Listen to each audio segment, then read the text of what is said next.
21 जुलैला नान्नीचं शिष्टमंडळ पहिल्यांदा मला कोल्हापुरात भेटायला आलं. त्यावेळी पहिल्यांदा राजकीय भूमिका आम्ही प्रतिनिधी म्हणून भूमिका घेतली की हा हत्ती कुठल्याही परिस्थितीत नान्नी मठामध्ये राहिला पाहिजे. सुप्रीम कोर्टामध्ये तारीख 28 तारीख होती.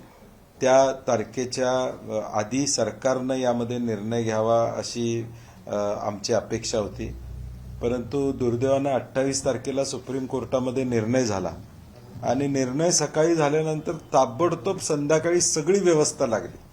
म्हणजे आम्हाला आश्चर्य वाटते की निर्णय झाल्यावर 5, 7, 8 तासात ही यंत्रणा कशी लागते, ताबडतोब हत्तीला घेऊन जाण्याची व्यवस्था कशी होते, हे सगळे विषय विचार करण्यासारखे आहेत. आणि म्हणून त्यानंतर आम्ही लोकभावना सगळ्यांचा विचार करून गेले कालपासून एक स्वाक्षरी मोहीम या देशामध्ये राबवली. काल संध्याकाळपर्यंत 1,25,000 लोकांनी त्याच्यावर स्वाक्षरी करून आम्हाला गुगल फॉर्म पाठवलेला आहे. आता तुमची पत्रकार परिषद होईपर्यंत 1,70,000 लोकांनी त्याच्यावर सह्या केलेल्या आहेत. आज संध्याकाळी ती मोहीम थांबवली जाईल.